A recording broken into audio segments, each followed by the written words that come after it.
Sweet, sweet. Alright, guys. LL. Okay, there we go.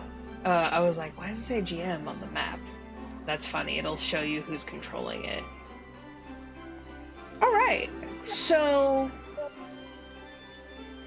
we're gonna settle in for a little bit of a recap, as per usual. So, sorry, is there music on Owlbear Radio now or no? So I can't figure out how to sync it for No you problem. guys, but I can send the playlist that I have up. It's sure, why not? Why not?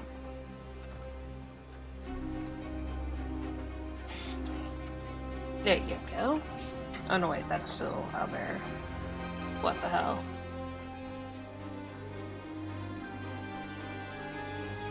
I hate when it does that, when it highlights it, but it doesn't actually copy and paste it, and you're like, okay, never mind.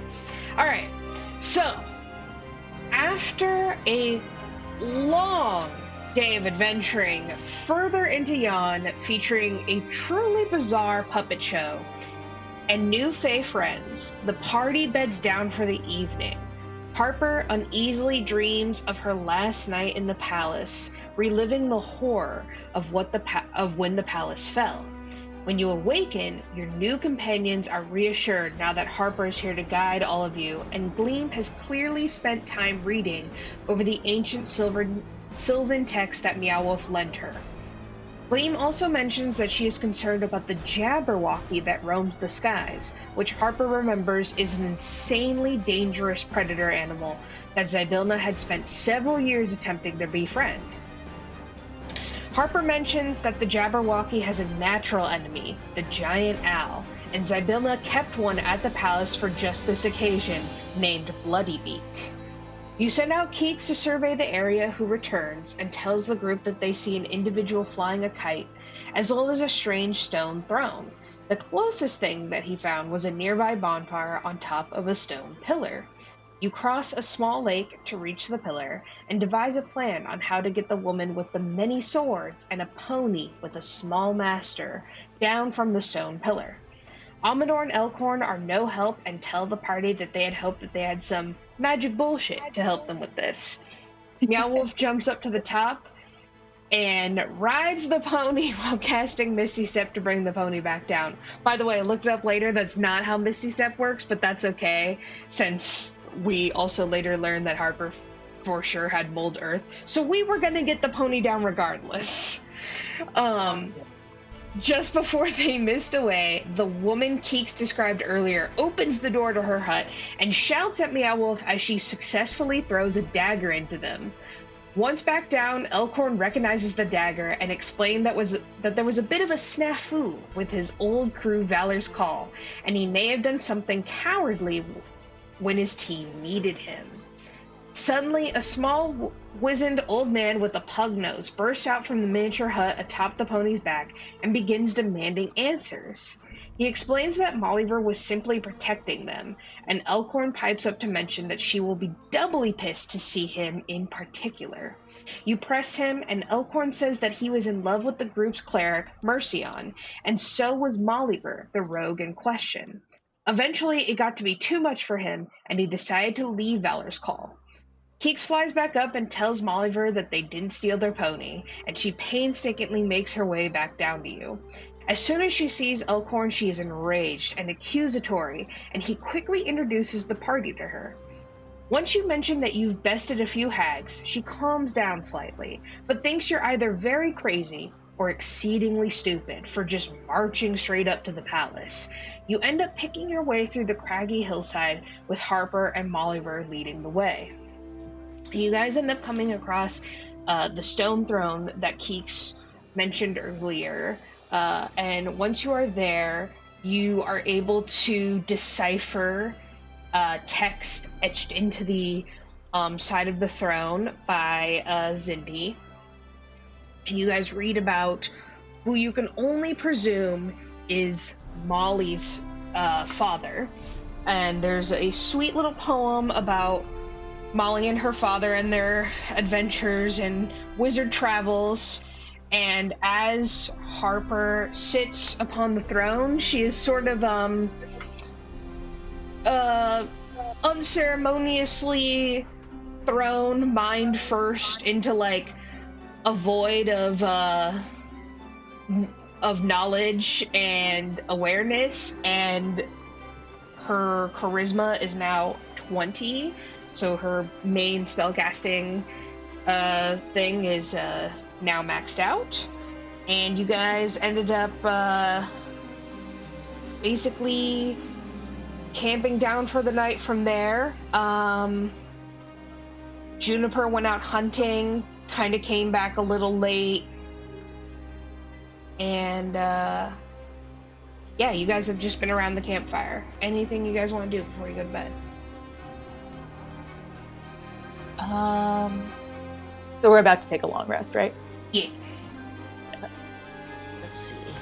Oh, fine. I don't need to. I've not expended any energy with anything.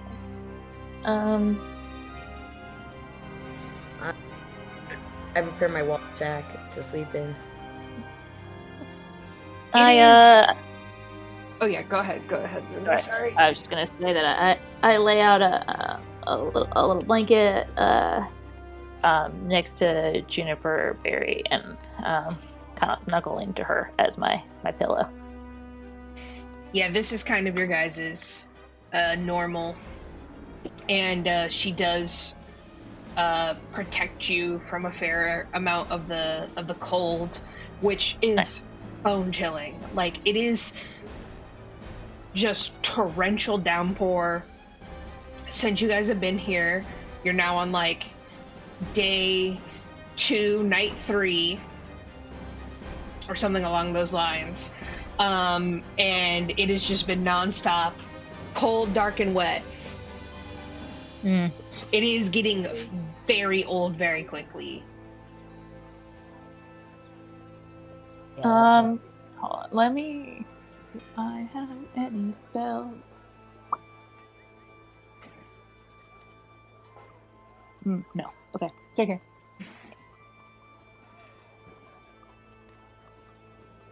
yeah, I think I'm. Let me see here if I got anything. We're taking a long rest. Yeah, you guys are kind of just like bend down in the camp. Harper, you are feeling a little overwhelmed. You know, you've kind of had like a big rush of a day. You don't feel sick, but you don't feel the same. Yeah. I think I just try to immediately fall asleep. You're just like, good night. Yeah. I'm feeling woozy from whatever sort of like trippy mindfuck just happened. So I'm just like, good night, everyone. I don't feel great. Understandable.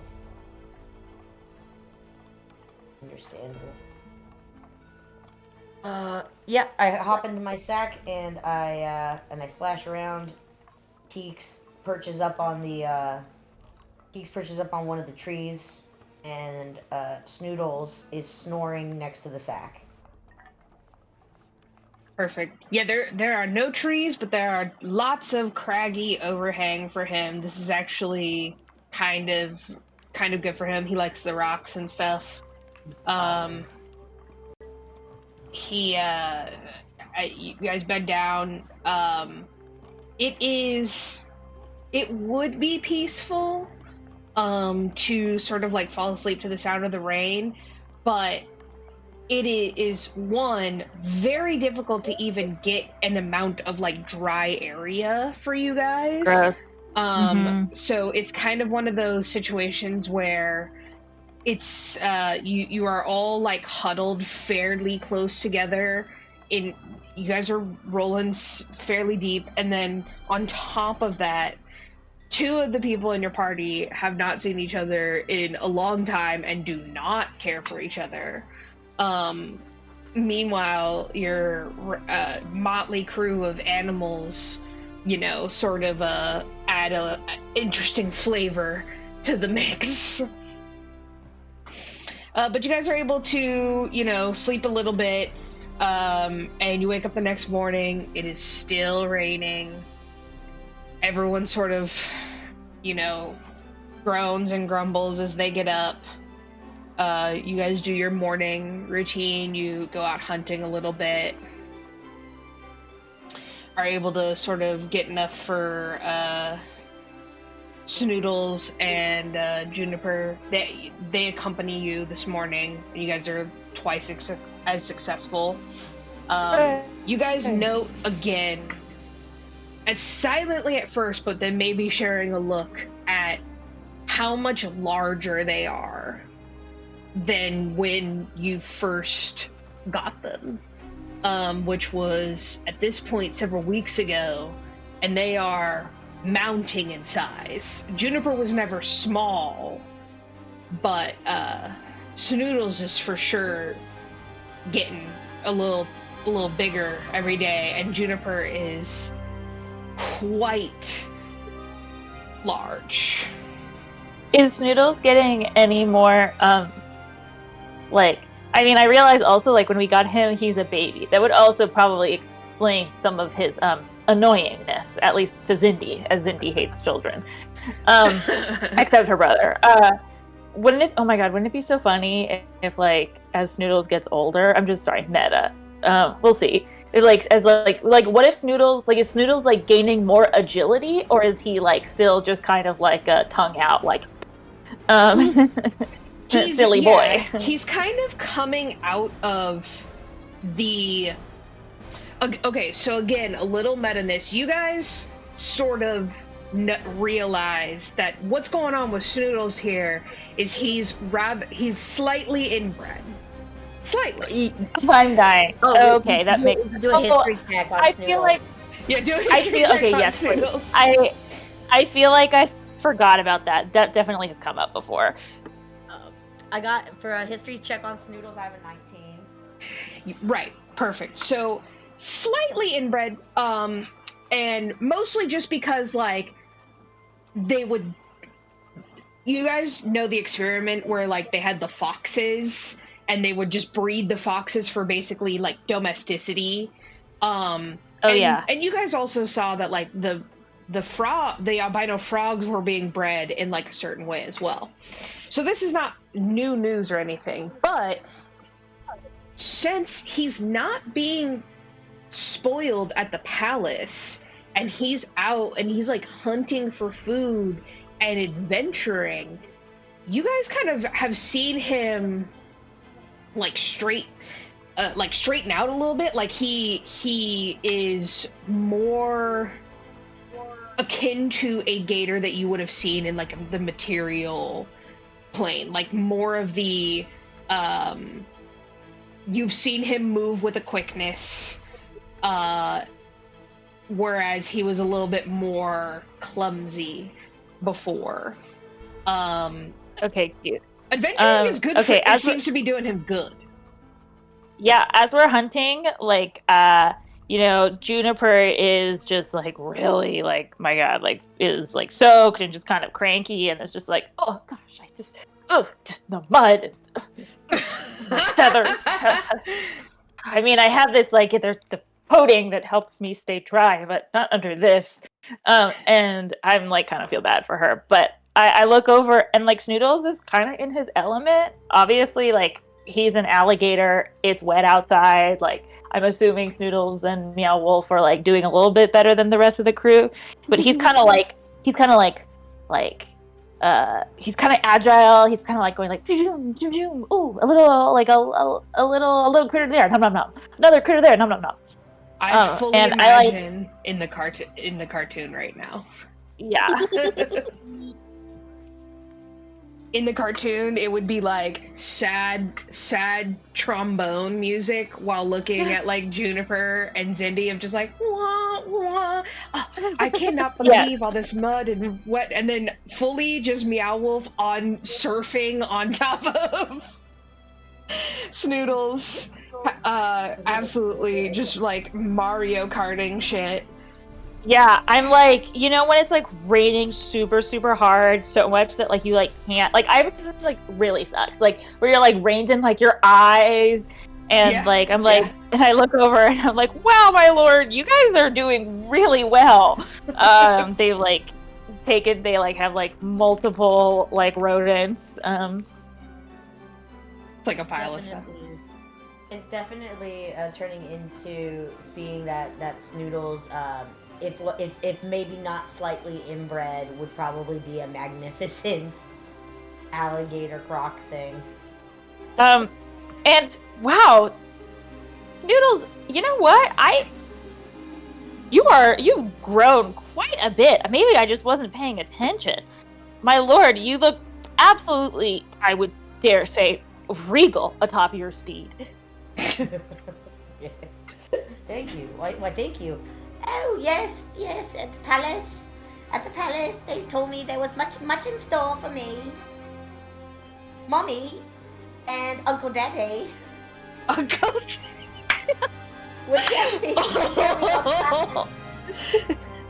tell me that I was royal and we were keeping the blood of our ancestors pure. Oh no!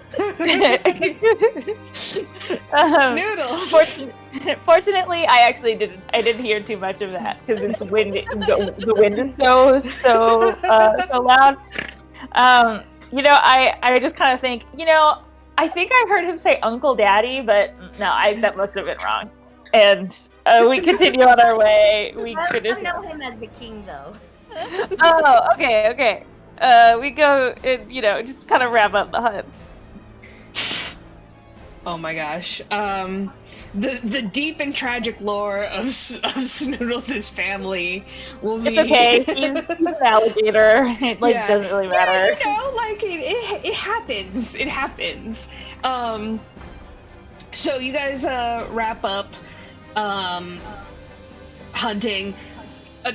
As you guys observed, it's really only Meow Wolf and Snoodles who are doing decent. Keeks is like freezing and struggling to fly. Elkhorn is having a very bad time in like full armor, and Pollinella also essentially is being like carried by Amador at this point. She's sopping wet and she's super pissed. So anyway, so you guys spend, as you thought, about the next several days just picking your way through the crags. Molliver and Harper definitely help the situation because Harper's able to discern like, oh yes, this is like a stagnant point in the road, and Molliver's sort of a little bit more familiar with how it's been recently, so she's like, oh, I've tried over there, the dead end, etc.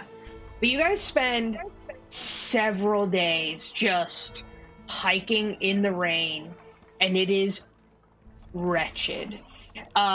Tension starts to mount pretty quickly, as any horrendous trip like this would be. You are slowed by the torrential downpour. People slip. It's just slow going all around. Elkhorn and Molliver quite literally bicker about just about everything they possibly can pick a fight about. Doesn't matter if where they're gonna hunt, whether they should go right or left, what we should have for dinner. I mean, it is endless of like all the dumb shit they'll fight about. Hold on. God, this has been going on, now a couple days. They're like constantly fighting, and I just like, oh my god, I just, oh jeez. You know what? Yeah, I don't. I just am saying this to myself. I don't really like to cast spells on my friends, but I think we have to. And I look at Mollyver and Elkhorn, and I actually, you know what? Honestly, I think I need it too. And I cast a calm emotions for the group. So it suppresses strong emotions in a group of people, just to like. We can be less frightened. You end up casting calming the emotions. How long does that last?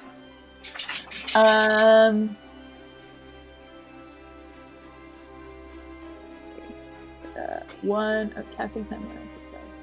Duration, up to 1 minute. Damn, I'm sorry. I didn't see that. I just need a break. For 1 minute. You're like, I'll take the 1 minute, that's fine. Yeah.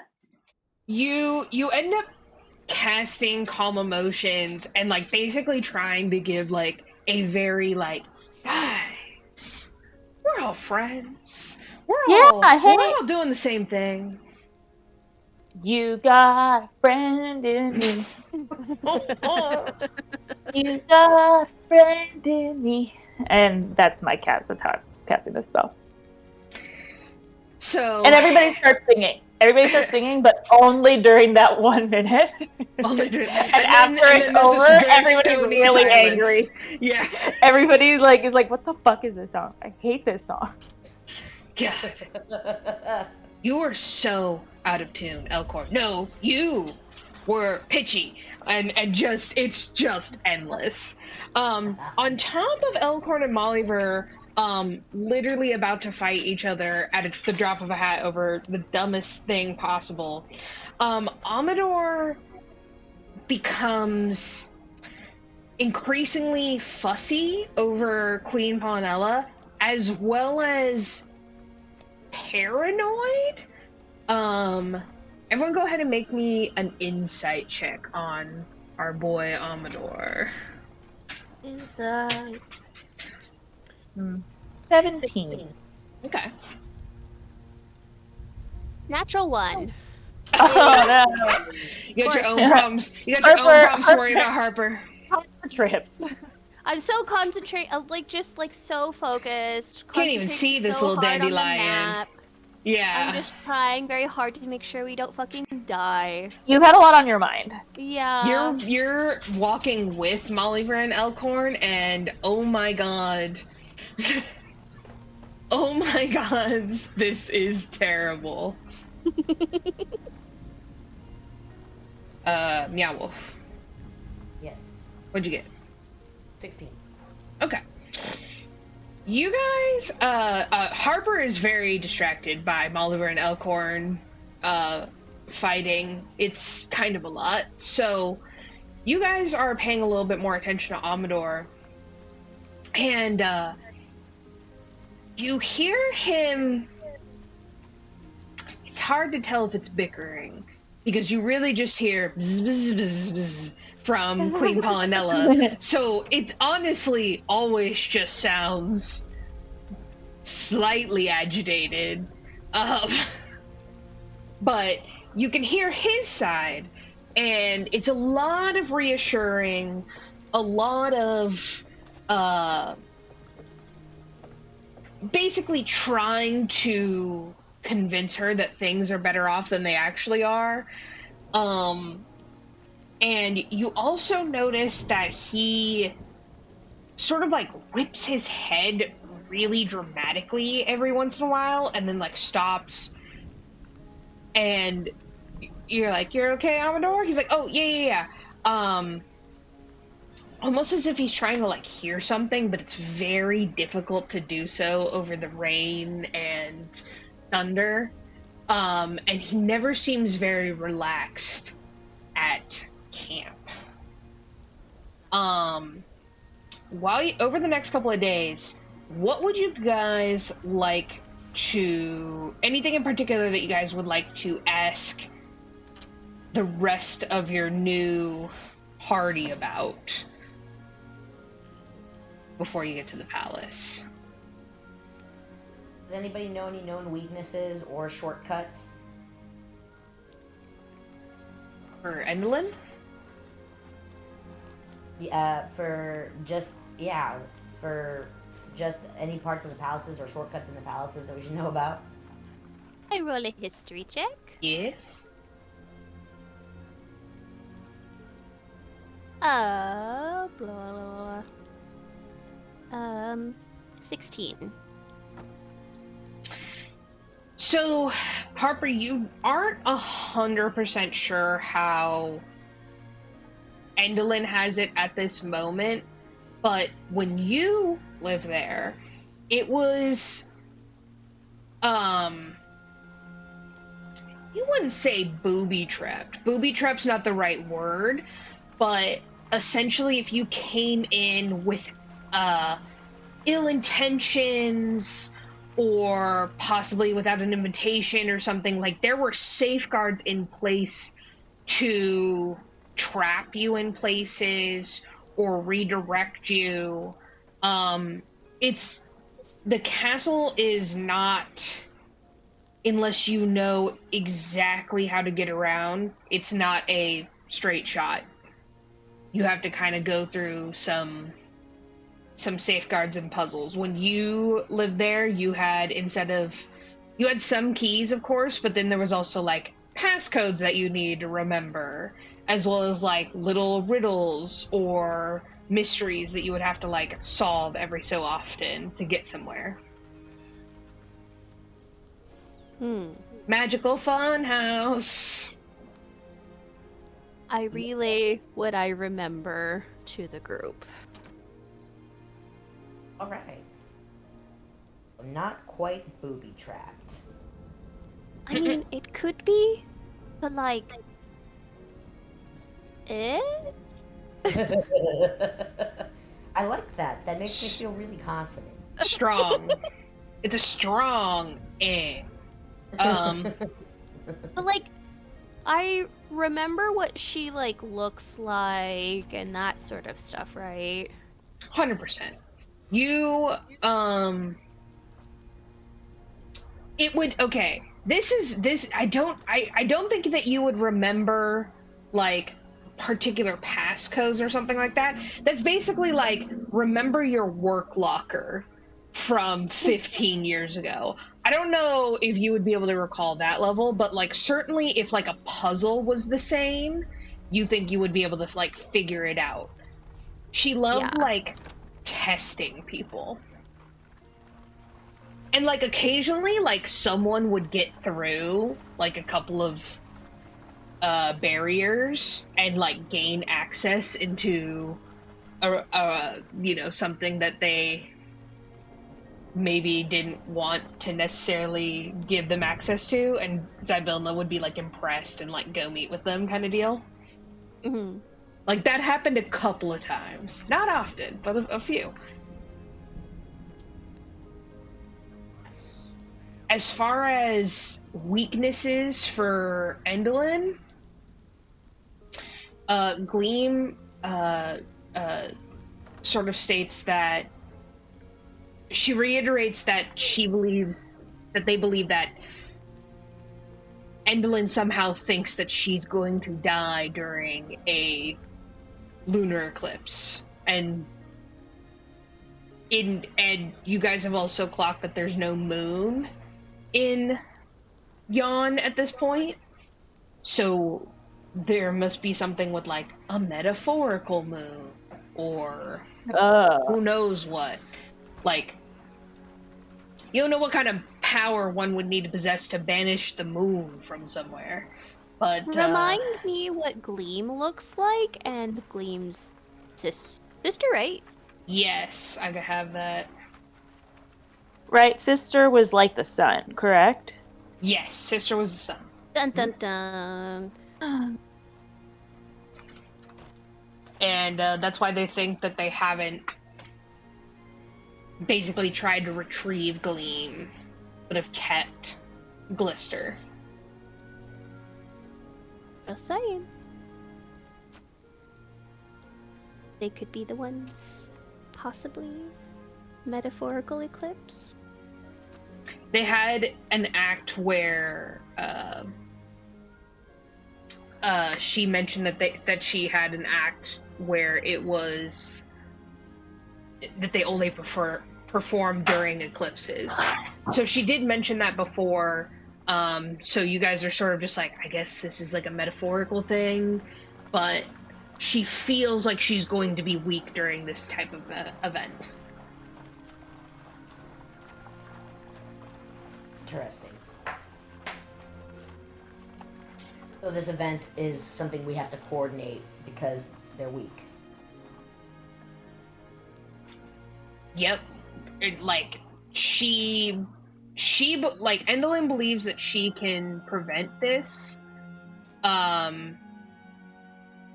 You guys, or Harper sort of knows that she is known for knowing impossible things.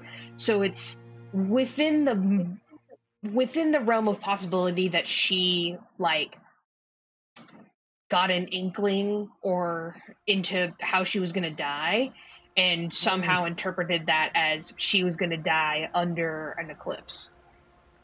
Oh. Got it. Is there any way we can fake an eclipse? Well, I guess we would need her sister. And we could put on a show! Hey, that's right up your alley! It is! Endolin, did you ever have like a eclipse in any of your numbers with your sister? Like you do a dance and she stands in front of you and you're like, whoa, you can't see the other one. You turn to Gleam, and Gleam sort of has been extra Eeyore recently. And she sort of looks up with you and she goes, yes, we did have a special performance that we did during Eclipse. You know, the mortals, the humans, they love the eclipse thinks it means something real special. I think it's just a phenomena, but I don't know. But yeah, we had something like that. We could do that routine again. It's been years, but I think we could do it. Do you think that we need your sister to do it, or do you think that somebody could like dress up like the sun? Well, I would like to perform it with my sister. She knows the act, yeah. And she's like at the palace, so I kind of just figured, like, on the way. Yeah, so like, are you like connected to the moon in any way, or is it just kind of like your vibe, like your aesthetic? She gets like a look in her eye and she like looks into the distance. She's like, huh.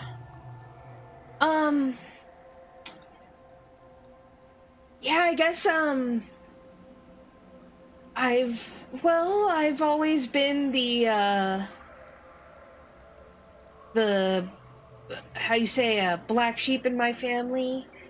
I guess I've been a little less, bubbly than Glister.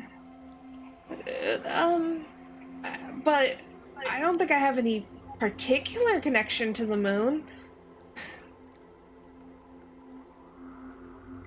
Interesting.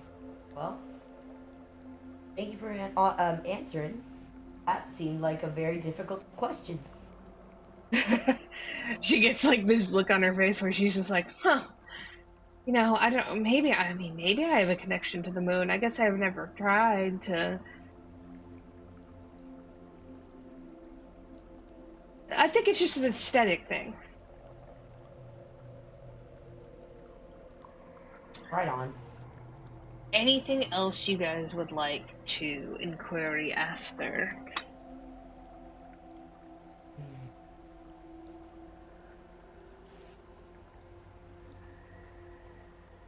Why the invitations? Oh, why the invitations? Well, I imagine, it's a threat. I think it's just to let you you guys know that she knows that you're here. She loves to trap people in the theater and make them perform forever. That's like kind of her thing. I see. Um, Loves a good drama. oh, she loves the drama. Good to know. Yeah. And then once she's done with you, she tosses you like last season's fading star. Better than turning into an eternal toy. Oh, sure. Pros and cons. Pros and cons.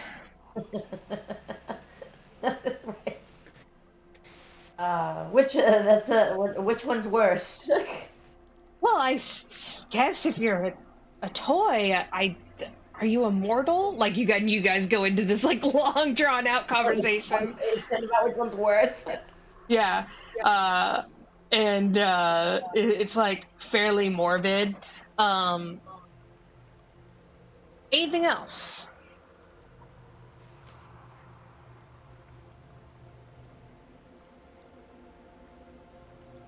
That's what I have.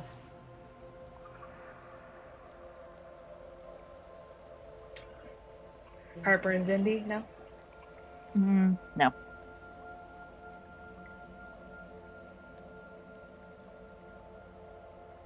Yeah.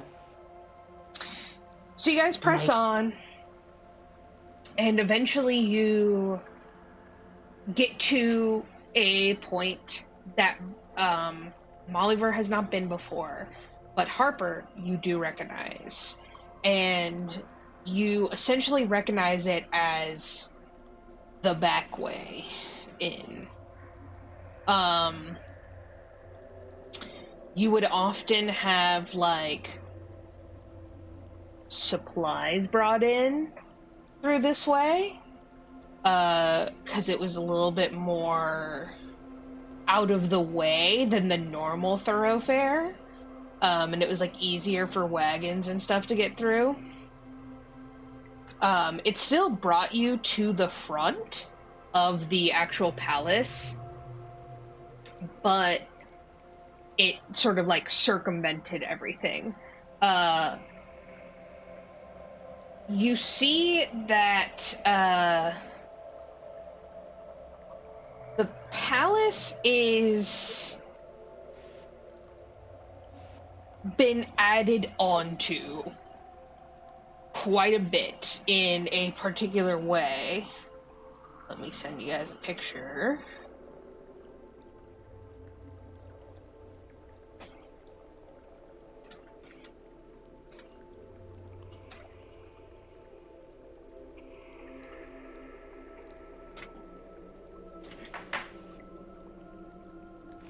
And essentially, as you grow nearer and nearer, you understand what everyone is talking about when they're like, oh, she needs those beacons to like light up her theater and stuff.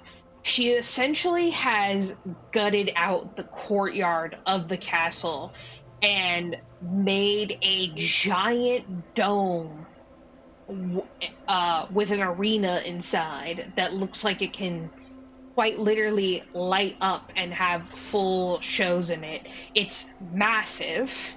You can even see it like just past the sort of towers.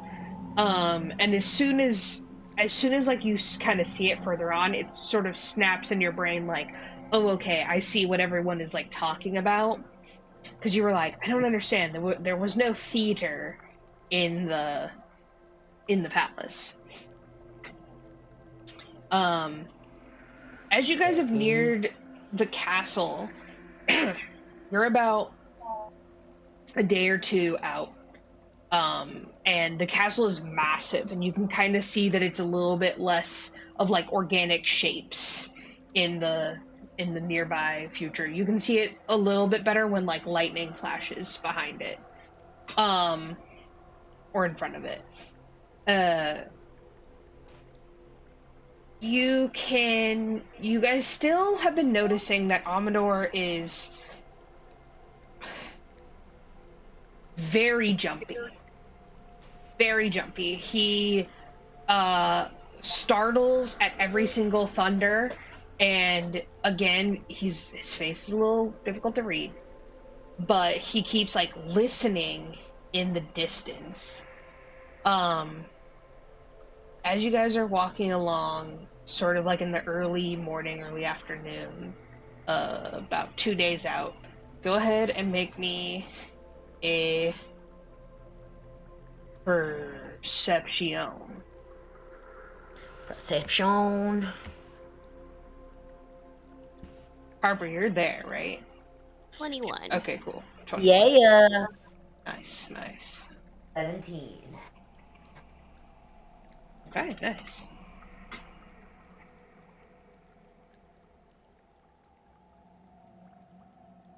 In character, Harper's sad to see the changes. Out of character, not gonna lie, the arena looks kind of cool. You're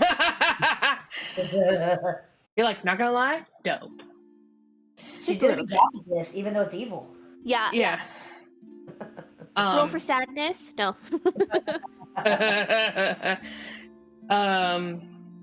Zindi, what'd you roll? Oh, sorry. What do I need to roll? Investigation. Thank you.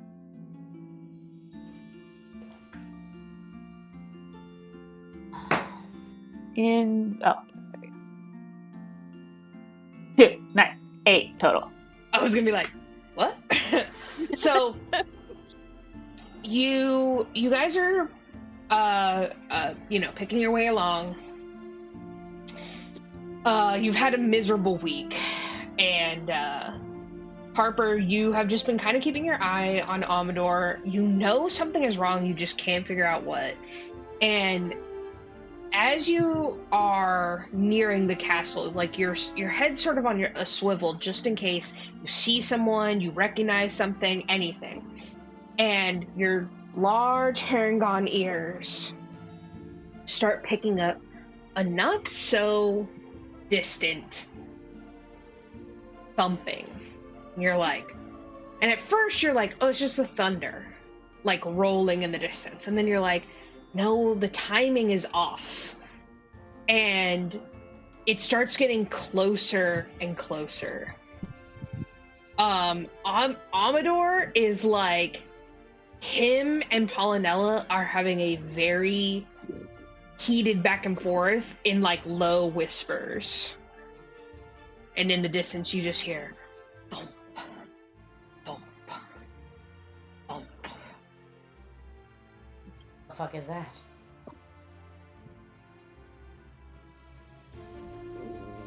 Is that the fucking thing that eats us? What? I can't hear.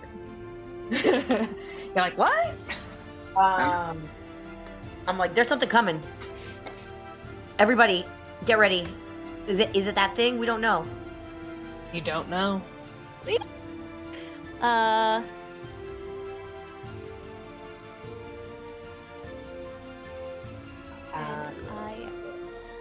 roll perception or investigation. Well, you've already noticed that something is awry with the sound, and you can see Amador and Pollinella like kind of visibly freaking out about it. And then eventually Meow Wolf starts to hear it as it gets a little closer and also starts freaking out. I'm basically, what the fuck is that? Is that the thing that eats us? I think we need to hide. Everyone hide! Where?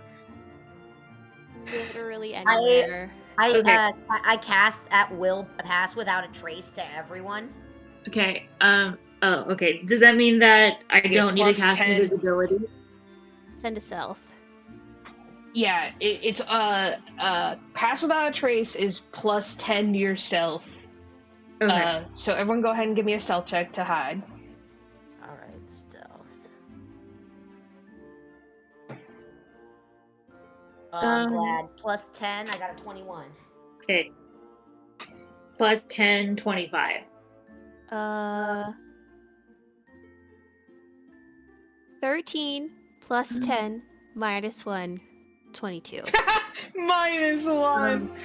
Oh, it's so funny. You I guys scramble. Go ahead, Zindi. Oh, sorry. I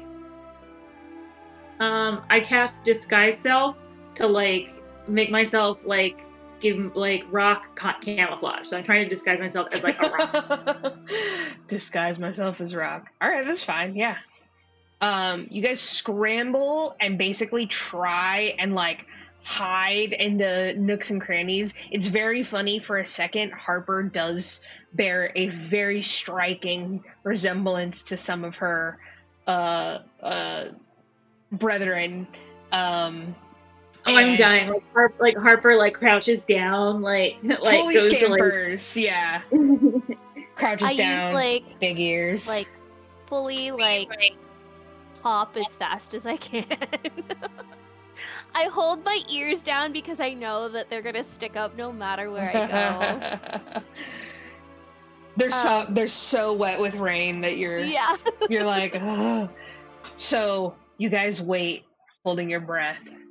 Boom, boom, boom, boom, and eventually you see a enormous figure with a very interesting hat. The hat is wide brimmed and has some sort of like muslin veil over it. You guys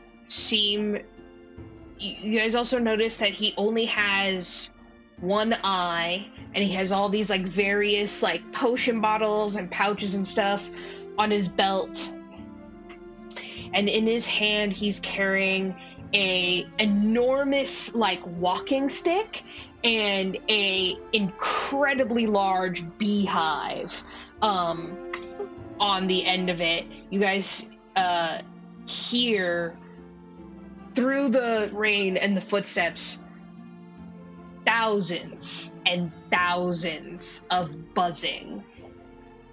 And Polynella and Amador are like the most quiet they've been in the entire time they've been in your company. Almost barely breathing. I'm going to see what I get for this.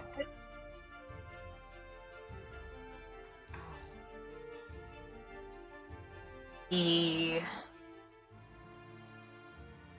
doesn't have an insane... If you guys would believe this, the Cyclops is not that wise. Oh. The Cyclops. Scary. And that was like a nat 1, so you got a -1 on that. Nailed it. So, as he thumps on past, you just hear him call out, Polynella! Scary. Polynella, come back! Oh. The hive needs you! And he's just like, boom, boom, on his way past. You guys are hiding very well, and honestly, with the muslin in front of his face and the one eye and the rain, you guys don't think you'll be spotted. And you obviously can hear him calling for Polynella. And you just hear him sort of loudly mourning the loss of his queen bee. Aww. I have so many questions. And part of me wants to minor illusion a sound like away from us, so that way they walk away. Yeah. Smart. How far is minor illusion? It's only 30 feet away. It's only 30 feet away. I mean, you could do it just straight up and then hope he sees it, but the issue with that is that would bring him right to you. If you guys do nothing, he will eventually make his way past you, but he's obviously been looking. I'm gonna wait. I'm gonna wait. I'm gonna Okay. sit still. Let me see. What do I got here? This is we haven't fallen asleep yet, or it's the next day already? It's the next day already, Is right? it? Yeah. Sweet. Blah, blah, blah, blah, blah, blah.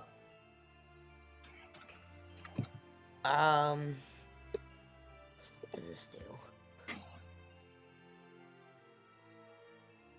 Okay. I think I got nothing. You're like, I got a whole bunch of nothing. I got a whole bunch of not spells for this. Can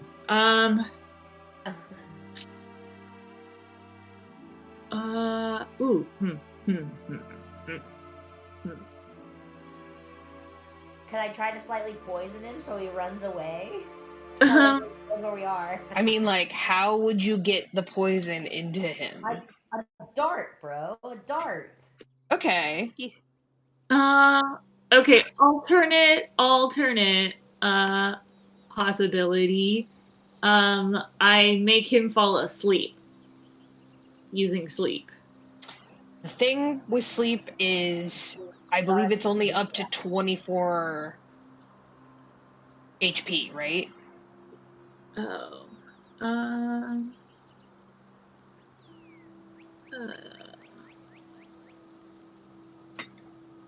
Of like what I can make to sleep, is that it? I believe so, yeah. It doesn't say anything specifically about that. It does only last 1 minute though. Okay. Theoretically, that would give us enough time to run, but I don't think we could outrun. Yeah. I guess I would say this it dude could is take enough time massive. to sleep for him to fall asleep really quickly, say what to do, and then kill him in the 1 minute sleep. Are we trying to kill him? We have no idea. We can't talk, so we have no idea what's happening or who this dude is. Okay. Here's how. Okay. Roll 5d8. The total is how many hit points of creatures this spell can affect. So, possibly, you could roll enough to down him if you roll enough on the hit points. Okay.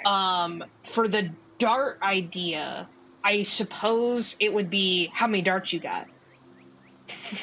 I mean, they're just chilling in my coat. Let's see here. Let me look. Actions. Dart. I have. Because this guy is technically a giant creature. Oh. Well, I mean, I have darts. I have 20 of them. Yeah. I mean, you could blow a fair amount of darts and basically try and get him to sustain some poison. Up to you guys. You guys could let him pass. We know that he's an enemy, that he's a baddie. Can I roll for something for that? Yeah, you can ask Amador. But we can't talk. He would hear us, right? You guys are. I mean, he is a giant creature, so he's 30 feet up. He's large. Okay. You could whisper something to Amador, who's next to you. Okay, I whisper to Amador. Is this guy your friend? No. Yeah, so you remember when I said I rescued Polynella? Oh, you stole her. Well, she doesn't want to be locked up with this guy and his, and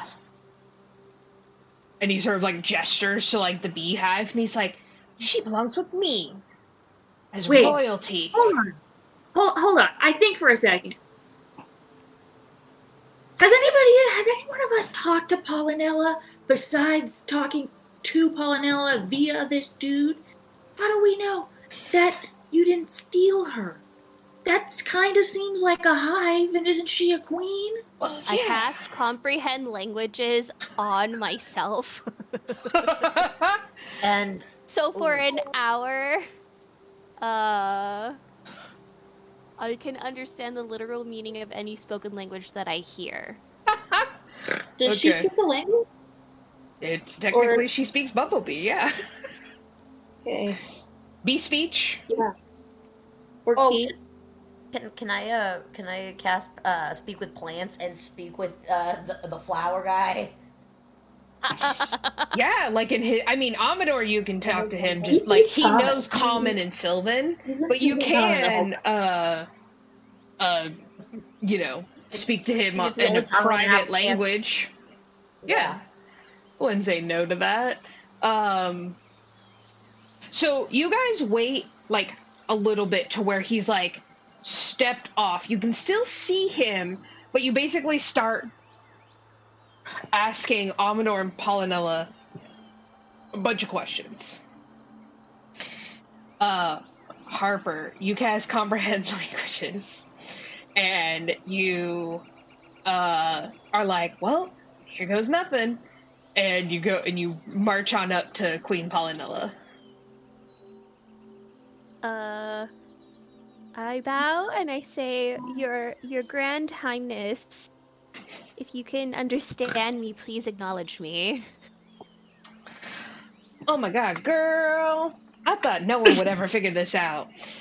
I knew that you had comprehend languages the whole ass time. I've just been talking to Keeks and Amador. This shit gets old. So, what happened? Well, girl, listen, I may have overextended myself and, you know, Amador and I were like on a break. You know how I do. On a break, I left the summer court, I took up a residency here, everything went to shit. And well, you know, I did what a queen does. I started a new colony. Did I? Of course. You know, it happens, okay? It happens. And so I started a new colony. Everything's great. Everyone loves me again. I'm the queen. Da da da. So here's the thing. I may have sort of taken up residency in this Cyclops's, you know, yard or whatever. I mean, he had a really nice setup. He had a really nice setup. I mean, he knows what he's doing.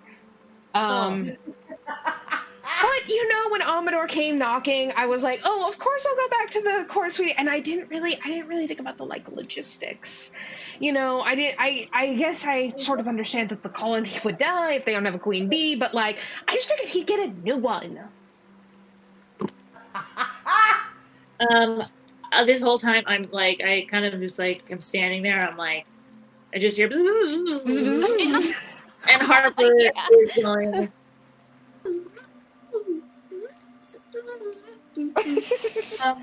And I go, Harper, so did this like weird ass dandelion man steal the perfect queen or what?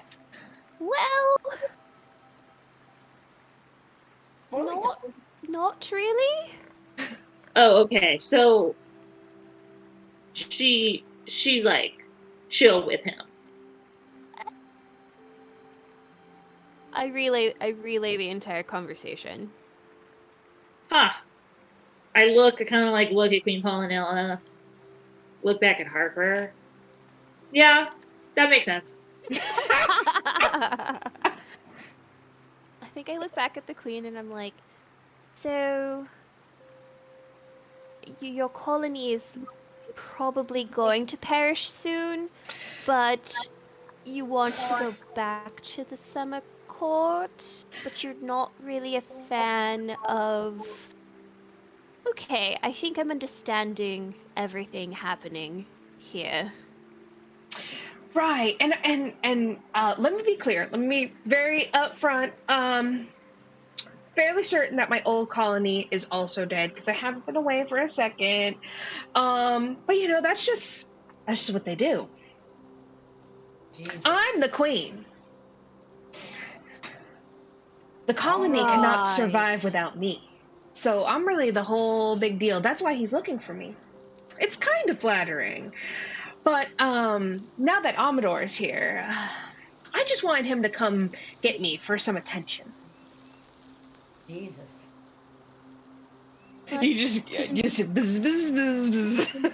Keeks and Meow Wolf are like, damn. And I'm just like, man, I mean, I get it. Like, she's a hot bee, but I don't hear any of like how absolutely terrible she is. I'm like, yeah, she's a baddie. Go girl.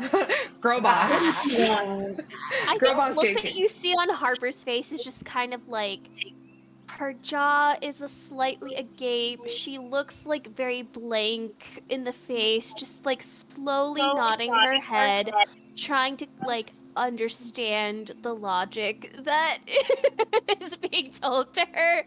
But like secretly she's like, yo, what the fuck? I sigh and I go, man, I wish I could talk with Pollinella.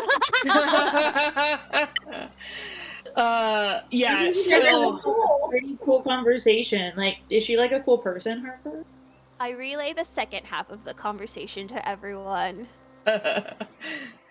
KK, never mind. So Yeah. basically, she's just in it for the attention, and like I get it, cause she's quite hot, but also she's letting her colony perish and just wants to go back potentially to the summer court, but now she's kind of stuck with us. I think we should make her go back to our hive. Ooh, my lord, I mean, you are the only other royal here, so... Yeah, I'm gonna assume that you guys are like tucked slightly away, having like this private conversation between you guys. Like Meow Wolf basically has a trauma flashback, and basically like you just see like the little flashback of like a spawn like wiggling like in its little orb. I'm dying. Yeah, Like a tadpole? Yeah. tadpole. I minor illusion a fucking makes it look like there's like a huge giant rock in front of us to try and help camouflage us even more. I'm like, we can't just let her kind die because we just can't. She's not fit to be queen otherwise. What is a queen without their kingdom? I mean, I don't know. Bee culture might be different than... They're a hive mentality. They're not a single go mingle type mentality. This is narcissism at its finest, even culturally. Okay, for real. How are we feeling about the both of them here with us? Because honestly, I've been so annoyed and so fixated on their little bickering back and forth. Why don't we make the both of them go back to the hive? I mean, Yeah. do we need them? Would that be like would that be like a dick move part, or... I mean, he's a flower and she's a bee. It's true. I mean, We were gonna have Juniper Berry eat them. Hey, This is also true. that is true, actually. Well,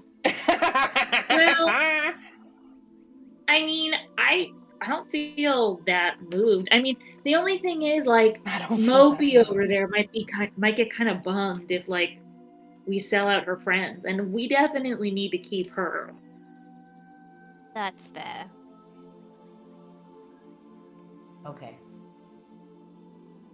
I just think the extinction of a whole hive is a tragedy. Because I can eat that. Wouldn't you get stung, my lord? Not if they're already dead. Well, I mean, I'm not in the habit of eating already dead, insects. But I was thinking more of the honey. Oh.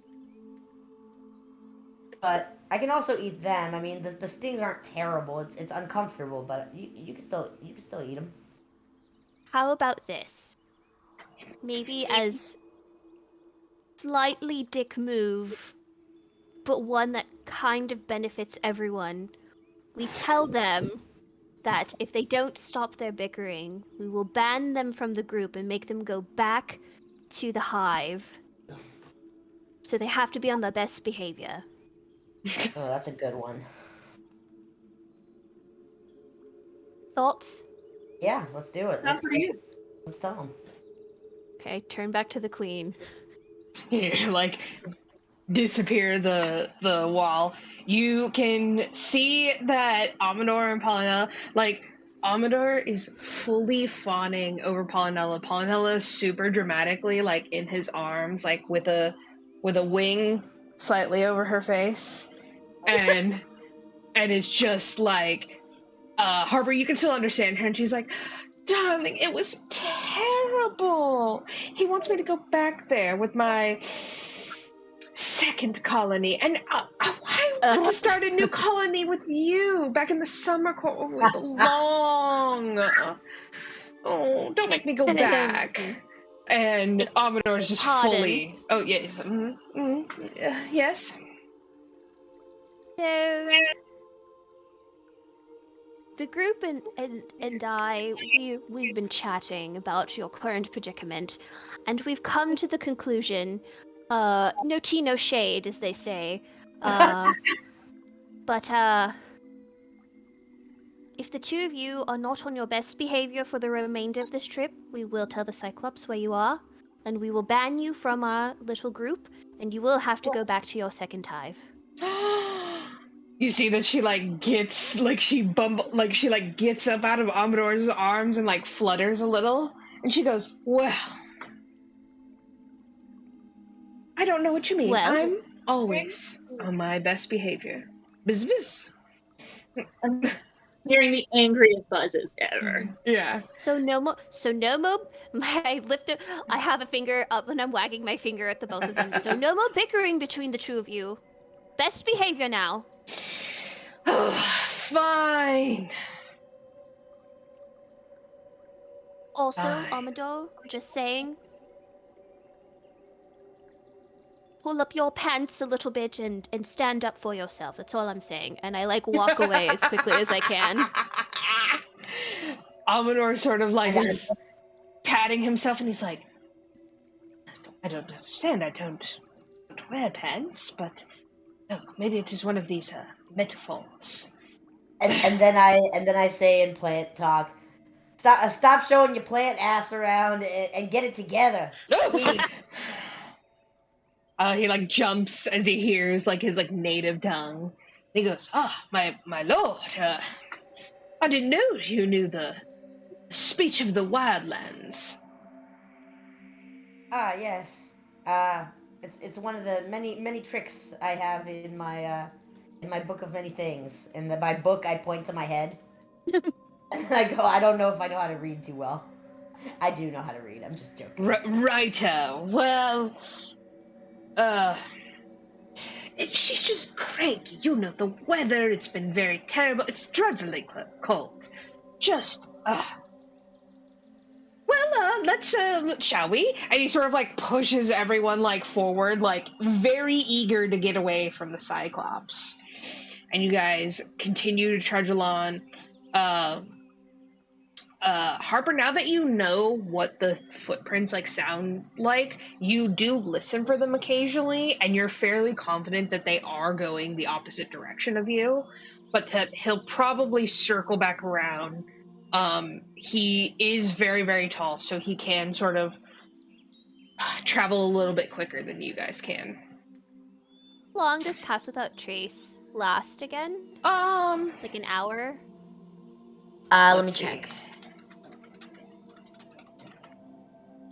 I feel like an hour. Let's see. Yeah, an hour. Okay.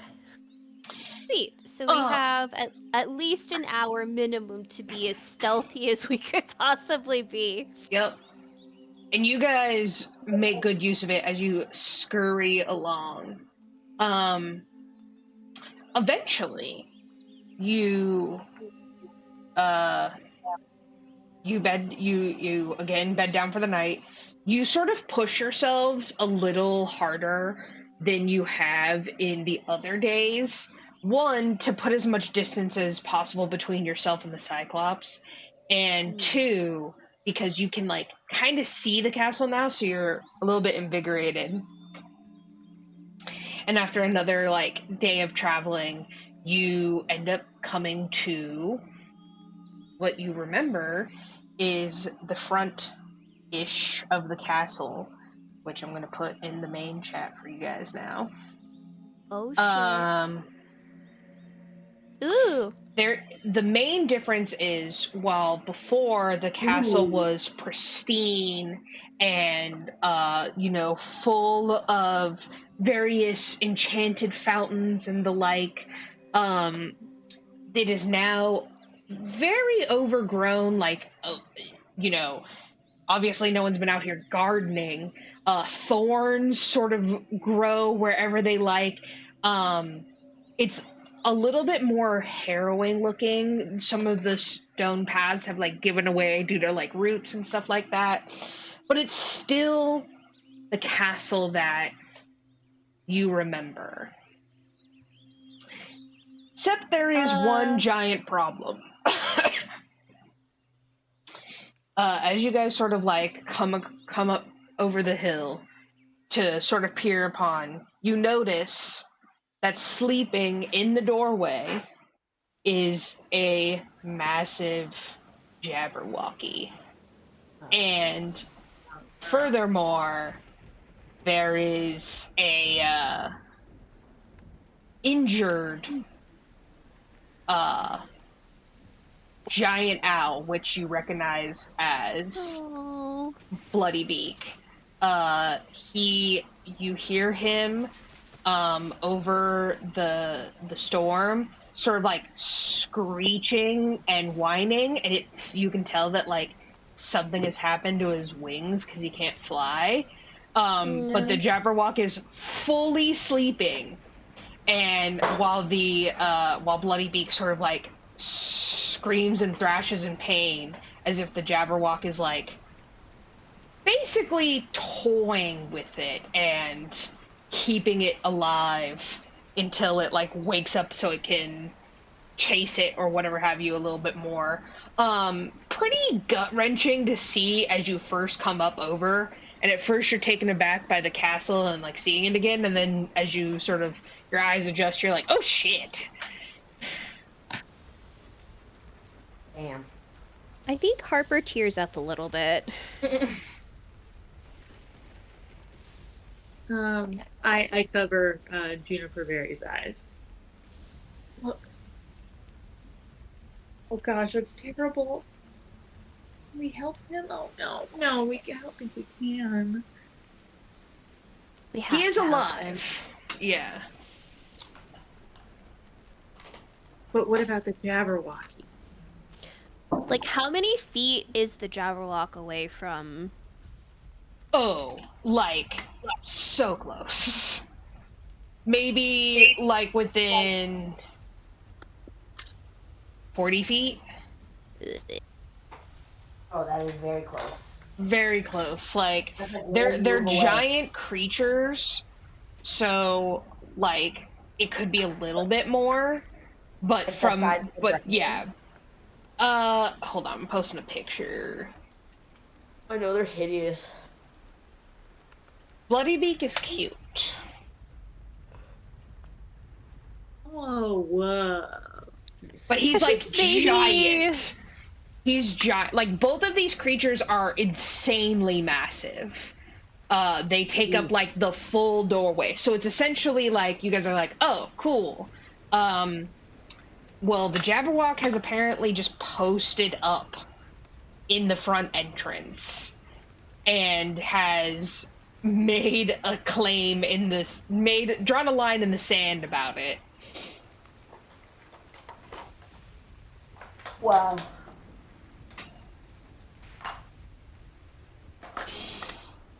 Is it still asleep? Yeah, he's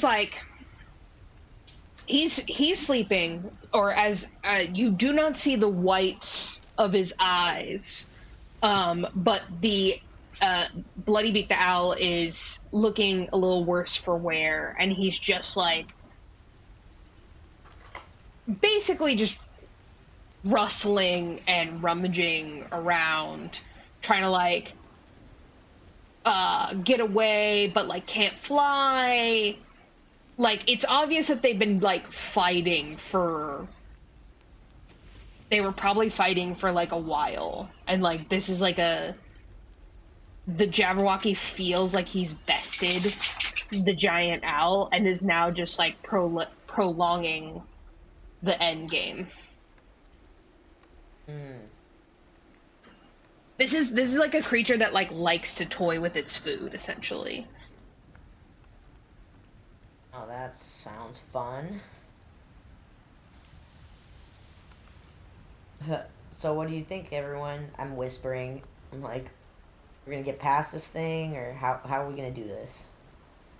Anyone know any magic that, like any healing magic that can reach from a distance? I mean, if we get close enough, let me double check how close I need to be. Because how far away are we? I have to touch. Like 300 feet. Yeah. Okay. All of mine, I have to touch them. Yeah, let's see. Mine. You said healing for the owl. Mm-hmm. I have. Did Miss Molly give us any potions of healing? I don't remember. Yes, I believe it was like 3. Okay, well, I thought you had made a note, but maybe not. Well, still, that wouldn't be enough. Yeah, it's not like she gave you like ton. Yeah. Ooh, it's a toughie. Yeah, I mean, I could potentially heal him, but I'd have to touch him, and well, that's a whole thing. We'd have to get close. And, I mean, I don't know if I would be able to heal him all the way either. Not in one go. He's pretty big. Yeah. But I mean, we need to figure something out, or else we're not going to be able to even like get in the door. Period. Right. Can I roll a history check to see if from where we are currently standing, if there's an alternative way to get into the castle? Yeah, go ahead.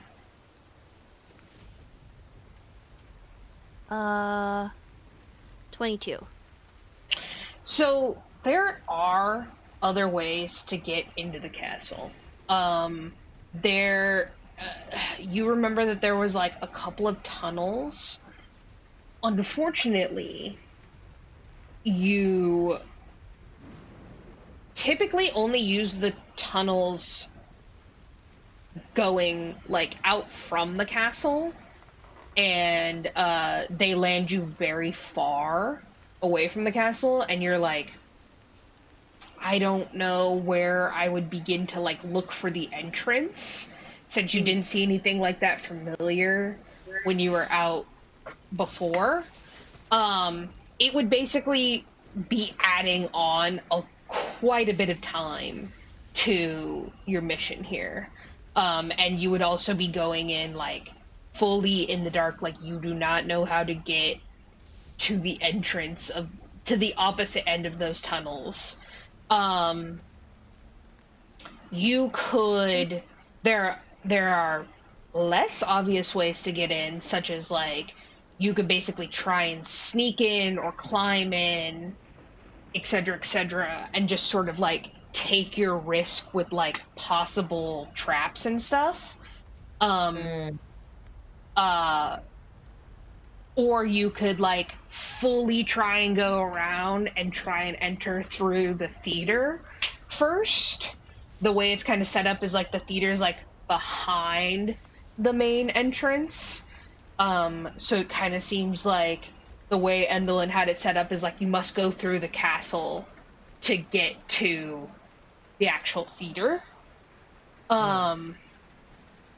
But again, you are fairly certain that's going to be a whole thing, because if your memory serves you correctly, it is perched on the side of a cliff. Yeah. So your options are, there's absolutely no reason you could not try and get to like climb the castle walls, use some trees or thorns to your advantage. You do see that like vines and stuff are growing. So the surrounding landscape could actually help you. However, the Jabberwock is going to possibly be aware Murderous. of you if you try and get within a range of the castle.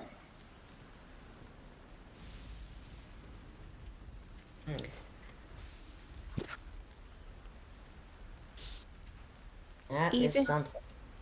I feel like even with mold earth, trying to like dig like a trench or a tunnel for us as we go would also ring an alarm bell to the Jabberwocky. Let's see.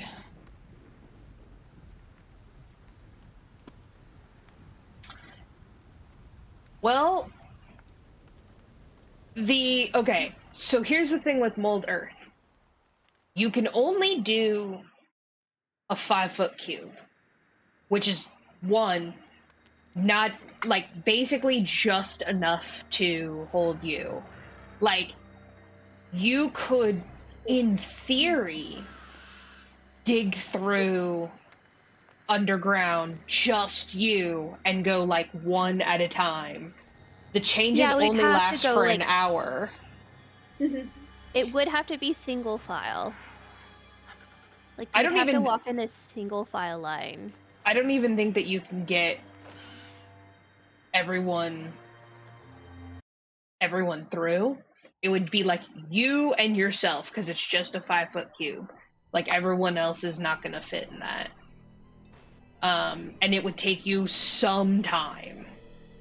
It would probably take you like the vast majority of a day to just tunnel yourself to under the castle, and then you would be in by yourself. Well, what I'm saying is if we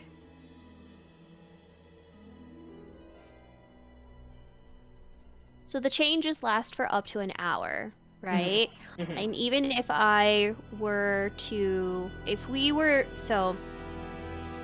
if I theoretically were to cast Mold Earth, and I understand that it's just like a 5-foot cube with a 30-foot range, right? The way I'm envisioning it is that I would be in front, and then everyone else would just be in a single file line and would have to just follow me till we get to, I guess, the front or like right underneath the castle. And whatever trail we're leaving behind would go away within an hour. But then we'd be within the castle. Does that make sense? Because none of us are gargantuan, you know? That's true. I guess I'm caught up on the area 5-foot range is 30 feet. So I guess you could cast it like it's the 5-foot cube 30 feet ahead of you is, I think, what I'm thinking of in my mind. I simply don't think that this cantrip has enough power behind it to dig out a tunnel for all of you. I would say one of you, sure.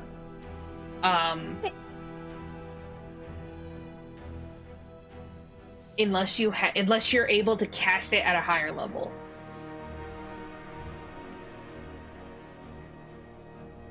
No. That's fine.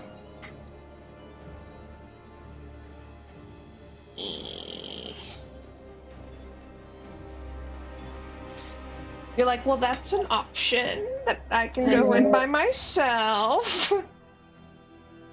I can climb up the window by myself too. I mean, I guess I could try being invisible and just sneak by. I'm pretty sneaky. She does have the +10. Yeah. The issue is going to be getting the group. Yes, I agree. You could, of course, decide to leave people behind. However, I don't think that you guys are going to want to leave, like, Juniper and Snoodles behind. Nope. And we need to make what's her name, too. I mean, I'm cool with leaving Pollinella and... You're like, whatever on them. Yeah, Gleam you kind of need. And then Mollyver and Elkhorn would be useful in a fight. Amador and Pollinella are the two where you're like, take it or leave it. But yeah, the task before you is like how to get everyone into the castle. And we have like no chance against the Jabberwock, right? Roll me a nature check. If you guys want to like be like, let me remember. Let's see. 21. Nature. Okay. It's pretty good. 7. Wow, Without a doubt in my mind, we can take this Jabberwocky.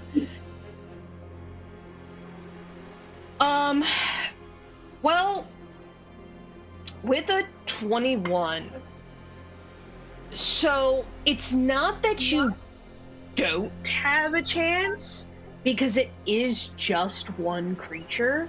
Like, you've fought the hags and stuff, and they've had backup, essentially. Mm-hmm. But this is also not like the other creatures that you guys have faced off. A lot of the creatures that you guys have faced off have been really interested in, like, self-preservation. The Jabberwock's not like that. The Jabberwock is like, I will kill you or I will die trying. So it's very, and this is why they're very, very rare, is because they're solitary, they don't mate very often, like they don't breed very often, and when they're full grown, they're exceedingly dangerous. They're also like ugly. They're detrimental to their own health because of how bloodthirsty they are. Got it. I honestly feel like if I could, I mean, it's not an impossible fight. It's not just like absolutely no fucking way could you guys ever deal with this. You guys are a strong party with at least 2 additional fighters, not including the 3 other NPCs. Like, it could be done. It is a lot riskier, but a lot less time consuming than some of the other things. So you're sort of, you got options. Good to know. That is concerning that we might or mayhaps not be able to. I'm stumped. Should we do it? Should we go gung ho and try to do it? You think that we should just fight? I mean, like, I don't really know any better. We're gonna be so tired afterwards. We're not gonna be able to fight anything else if we fight that. I mean, if we fight that, I mean, we also don't know what, I don't know, it could potentially trigger. That's a great point. Because isn't it kind of like an alarm for the... Yes. Mm-hmm. Like, I think if we fought it, killed it, and then, slept outside the castle before going in, I think we'd be fine. But, if it, triggers, I don't know, guards and stuff, knowing based off of what Harper knows, and based off of the letters that you guys read from the hags, you guys know that the Jabberwock is a pain in the ass for everyone. It is. Okay. It is. It's not anyone's pet. It's Zybilna was trying to befriend it. Got it. And to various results, but it is no one's ever domesticated it. It's more just like Yawn has a really deadly creature in it. Got it. Yeah, and it's right there. Very good. I don't want to fight it. Mm-mm. I am but a frog. And stance and last pinche can only go so far. you hear Mollyver like lean over to Elkhorn in like a moment of like rare agreement between them, and she goes, "I'm telling you, man, these guys, death wish. If they want us to kill, if they want to die, we could just push them off this cliff now, be done with it. But they're all talking about going out in glory because they want to fight the Jabberwock. 9 hells. I can't with them. Well, my 2 cents is I've heard of less heroic ways of going out. Well, I don't exactly hear you giving any ideas or suggestions as how we can succeed. So until you can contribute in a more positive way, shut the fuck up. That's perfect. Yeah. I'll shut up. Elkhorn like laughs. He's like, hey. Yeah, the NPCs are just staring at you like kind of stupidly, and like Gleam is like offering a ton of like, you know when like you have someone who's just offering a lot of like, yeah, that would be helpful, except we've already gone over the fact that X, Y, and Z. And she's just offering a lot of stuff that like would almost work, but not quite. I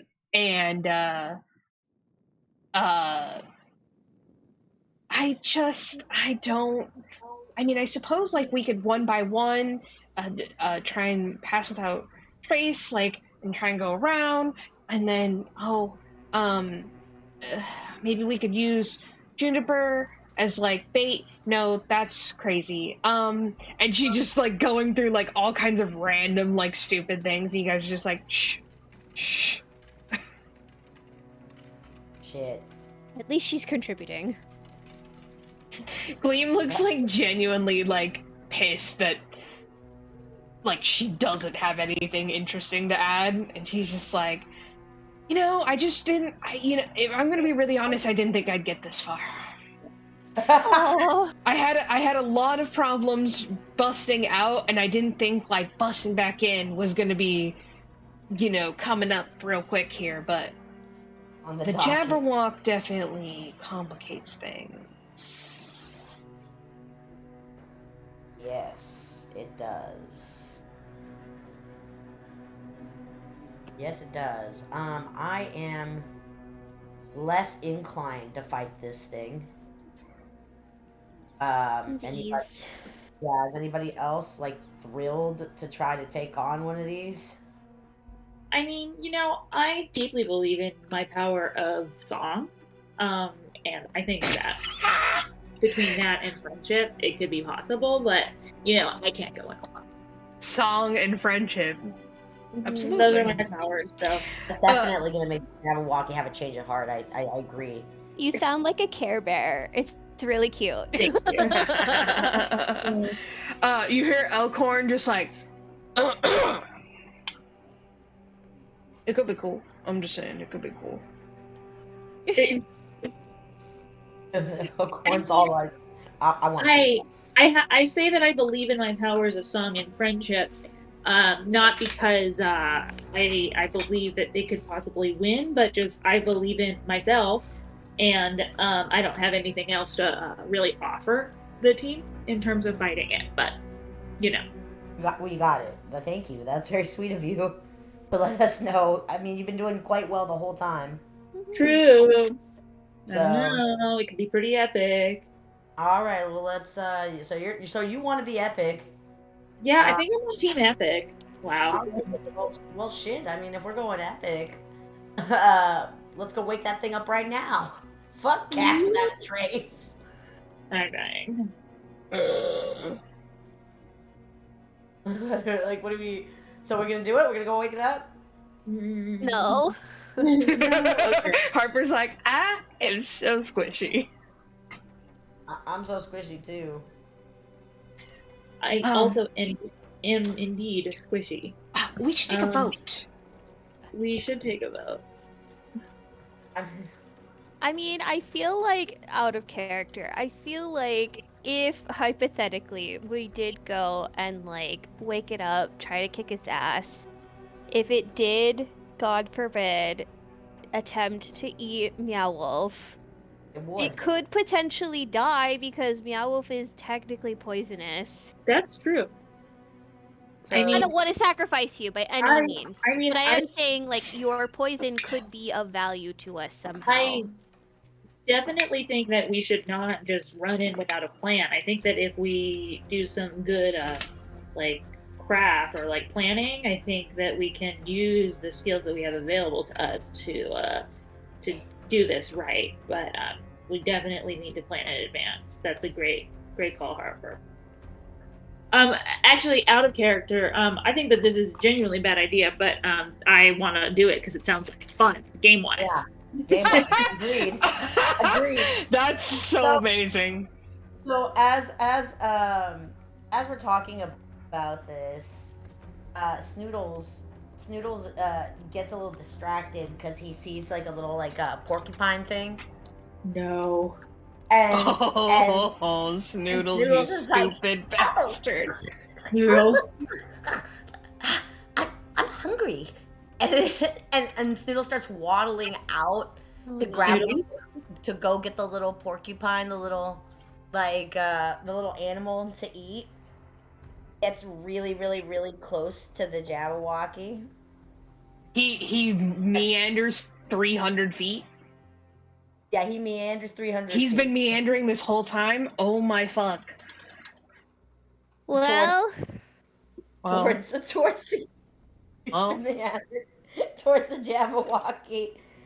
And he manages... can I roll to catch it? Oh, absolutely. All right. When you cast Pass Without Trace... I did. What was that? That was like an hour. It's an hour long. How many turns has it been?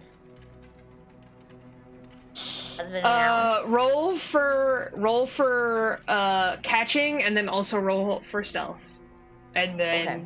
I'll see. Rolling for stealth. Snoodles gets a 7. Okay. Snoodles along, plus the 10. So oh my god. 17. Okay. And for the hunt, should we do a was it a nature? Oh, for him to catch it, he can just make a dex check. Can I roll it under Meow Wolf, or do I have to pull up? Can I pull up? Do you have the tag for Snoodles? I need to keep his window open. Yeah, let me pull this open really quick. I do have that actually. Window open or save. It could does the if I save the file, does it still connect when I open it? It should. His dex is +1. Okay. Can I just roll a d20 +1? Yeah. Okay.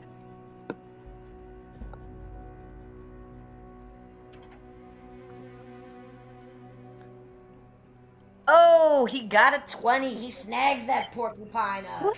Wow. And just gets that porcupine. It's a little loud. Out of 7.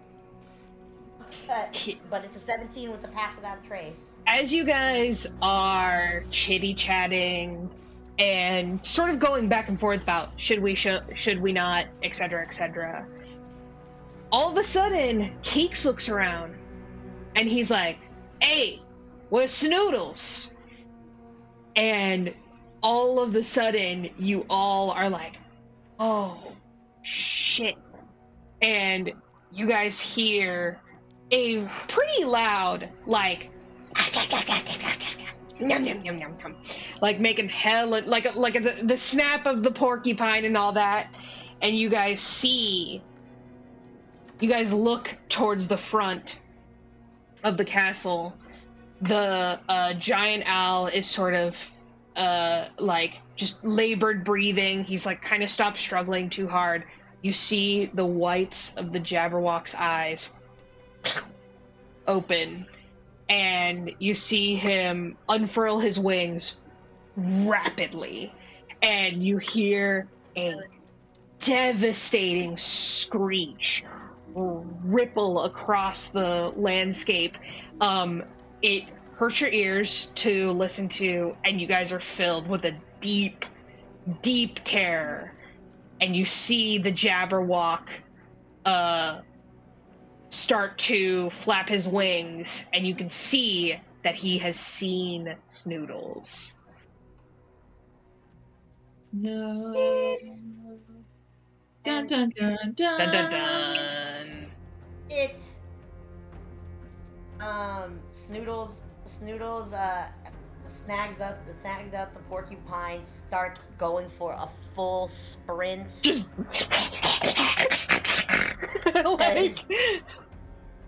he's going for a full sprint, and he's in full sprint mode. Fast as he can go, uses his full motion to get away from the Jabberwocky.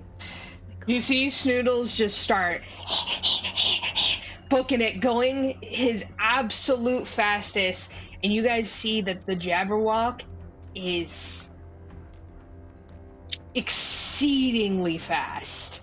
It's actually it's as upsetting as it is impressive. Oh shit! And you see that. Snoodles. Yeah, he's gonna be on Snoodles in like seconds, essentially. Oh, it is now or never. I notice Snoodles in the distance, and I basically start making and you said it's 300 feet, so I start making a beeline towards the Jabberwocky. Fast as I can. I take my full leap because I see my croc is out. My croc is out! No! My croc is out! My croc! Snoodles! Snoodles, no! Yeah, and I basically, and at that point, I yell, Snoodles, no! And I'm hopping. I hop, take my full range motion. What happens next? What are you Do guys you doing? guys follow? I'm going after my albino croc, y'all. Oh geez. I am so scared. I fart and I cast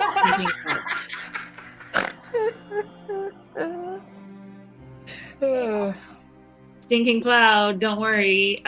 Created a 20-foot radius sphere of yellow nauseating gas. You're gonna cast that 300 feet away? Oh no, it's just around me because I farted, but it keeps me protected for a 20-foot radius. Just, it's only 1 minute. It's my body just reacting to the stress. Absolutely. I guess as a reaction, I'm going to cast Stone Skin on myself. That's good. So my flesh is as hard as stone.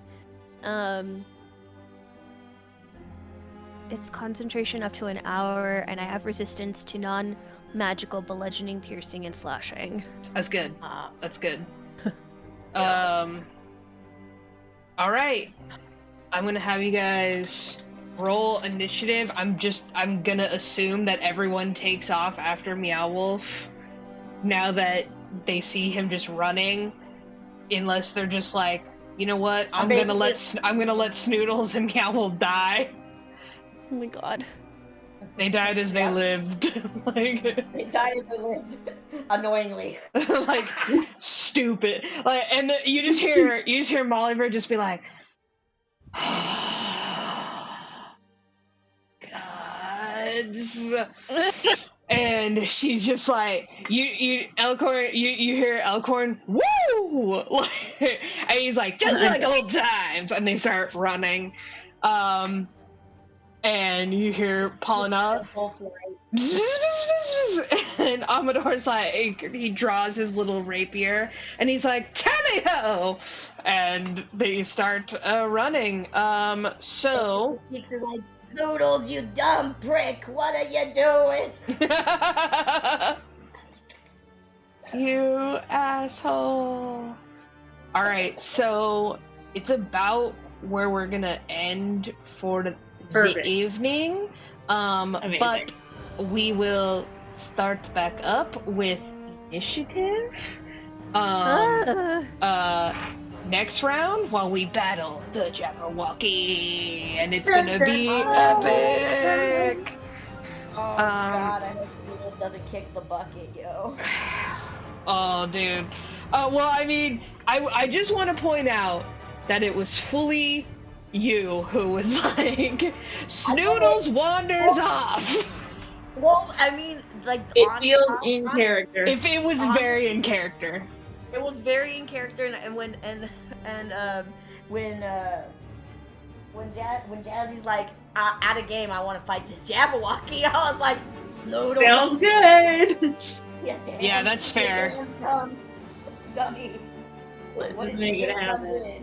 It's only one creature against like several of you guys, so How you're many not of like completely fucked beyond all belief. But, No, I don't think so. I but think when we you can told do me it. was 300 feet, that's actually really scary because that's going to take us several moves to get to Snoodles. Mm-hmm. Like that's not we're getting to Snoodles in one move. That's like Snoodles is out there for real for like respectfully like 4 or 5 moves. Yeah, so he's definitely dashing every action, but yeah, he's gonna have to There's gonna be athletics checks, there's gonna be Yeah. stuff checks, there's gonna be It'll be Yeah. fun. yeah. It's gonna be And fun. And with that, y'all, I am Tai, and Alright. Alright, we're gonna end the stream.